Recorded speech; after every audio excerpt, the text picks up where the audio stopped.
After supper, in spite of their long journey, the boys were still unwilling to go to bed.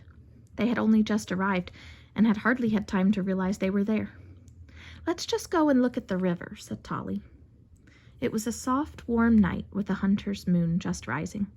It was Ping who had had so many adventures on the river, and as he looked now at the golden ribbon of water with the dark trees reflected upside down in it, his thoughts were far away. Then he heard Tolly saying to Mrs. Oldknow, "If we went to bed now, we should only stay awake looking out of the window. Anyone would. Let's sit in the garden and you tell us a story just to start the holiday off. And we can watch the moon go up. Besides, it smells so wonderful." "I'm glad you're not too old for stories," the old lady said as they set their deck chairs opposite the moonrise and let themselves become part of the quiet dusk. "I like talking about the house and the people who lived here. I have spent my life collecting odd bits of gossip and local legend." "The queer thing about grand stories," Tolly explained to Ping, "is that bits of them keep coming true now, although they are so old." Ping came out of his reverie. "Do you know anything about someone called Piers Madeley?" he asked. "When Oscar and I were staying here that summer when you were away, we found a big green bottle in the rushes with a long confession in it written by him, only we couldn't read it." "How odd that you should ask about Piers Madeley. I was thinking about him only today. I was in that room by the front door, you know, the one we don't use much, dusting the big witch ball hanging when its string broke. If I hadn't been holding it, it would have been looking-glass powder by now. I've put a wire loop this time. Well, never mind about the witch ball. I'll show it to you later. Now I'll tell you the story of Dr. Vogel and Piers Madeley." The story of Dr. Vogel. In 1630, the lord of the manor of Green Knowe, Squire Oldknow, had a son Roger, about 9 years old, who was a clever boy, but consumptive, so that he could not be sent away to school. This was a great disappointment to his parents, who wished him to go to the university. Piers Madeley, the vicar, had taught him from the time when he was old enough to learn, and now had come to the end of what little Latin and Greek he knew himself. Piers was a good soul, well-liked and faithful, but no scholar, as he himself confessed. One day, Squire Oldknow came back from great church and announced that he had found an excellent tutor for Roger, a famous scholar and alchemist called Dr. Vogel. This eminent person would teach Roger Latin and Greek and mathematics in return for his board and lodging, and the use of the sundry outhouses and rooms where he could carry out his many studies and experiments. He could have the vaults under the ruined chapel for his furnaces, and a room in the house for his study. Mistress Oldknow must see that the servants treated him with the respect due a great man, not a mere tutor like good Piers. There was great excitement in the house, of course, at the idea of having such a person to live with the family. Roger, who was the one most affected, asked repeatedly, "What is he like?" But Squire Oldknow had not even seen him. He had accepted the recommendation of a friend. "I am told he is a very fine man," he assured his wife, "handsome in his dress and manner, which is unusual for one so devoted to learning. Look at the letter he wrote to me. It has a magnificent style." The letter led off with the words, "Most honored sir," inscribed with an exuberance of squirrels, loops, and whiplashes from which the words themselves could only be distinguished by guesswork. The body of the letter was in a more moderate style and could be read with determination, but from time to time the letters were seized with a burst of energy and spurted up with interlacing spirals like flames from a smoldering fire. As for the signature, it was, to Roger's eyes, monstrous. It was written with a special quill to make the wrestling match between loops and downstrokes, and enrichments, returns, and underlinings as strong and black as ink could make it. His first name of Wolfgang gave him special opportunities, as you will see if you try. "Would you not wonder," said Squire Oldknow to his son, "that a man could write so fine a hand?" Roger looked at it with apprehension, but thought it might be fun to try what one could do oneself in that line. "I would rather have our vicar's simple lettering," said Mistress Oldknow, "even if his spelling is as homely as himself. This other man will be too grand for the house." "Ah, no, my dear, he will teach our son manners as well as the classics." "I hope he will not teach him to write so that I cannot read his letters." The squire was still looking at the paper with astonished delight. "These scholars are remarkable men for writing, and they can read each other's letters too." The day came when Roger was presented to his future master.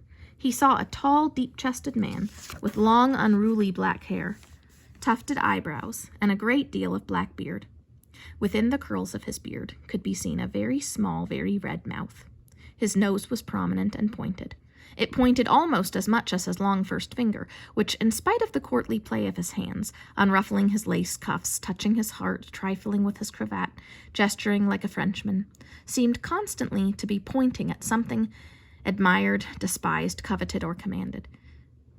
It was all the more fascinating to watch the movements of that accusing and acquisitive finger because his eyes were elsewhere. They had a slight outward cast, and when they wandered, it was not in the same direction as his finger. The mixed feelings of shyness and excitement with which Roger had looked forward to this moment were suddenly simplified into dislike. Dr. Vogel's arrival was followed by a wagon containing all the apparatus of his profession, the globes, astrolabe, maps, telescopes, crucibles, vats, cauldrons, metal ores, and herbs. Some of the books were so big they had to be carried in one at a time. And there was a box of snakes. Mrs. Oldknow would not allow that into the house. It was put in the chapel vault in a corner near the new furnace. This was a time when people were terrified of witchcraft, and everybody believed in it. Yet to be an alchemist, to try to brew the elixir of life, or turn lead into gold, or call up spirits and powers, even the dead, to question them, was not considered wrong. It was much as it is today, when it is a highly respectable occupation to study nuclear fission or experiment on animals, but an envious woman in a village who should put a pinch of weed killer on her neighbor's asters would rouse ruthless passions. Many magical formulae have been handed down from King Solomon, and even popes and bishops studied them. The incantations read like unfamiliar parts of a prayer book, using all the most ancient names of God. However, nobody was ever more popular for being thought to have a spirit in attendance. Dr. Vogel cut a splendid figure in his rich clothes and doctor's gown, surrounded by learned company and warmed with wine and feasting, for he was an imposing personality and a clever talker. Anyone who ventured to argue with him was sure to be made to look foolish.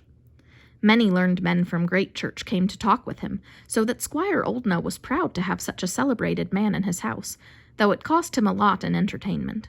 His wife was increasingly displeased.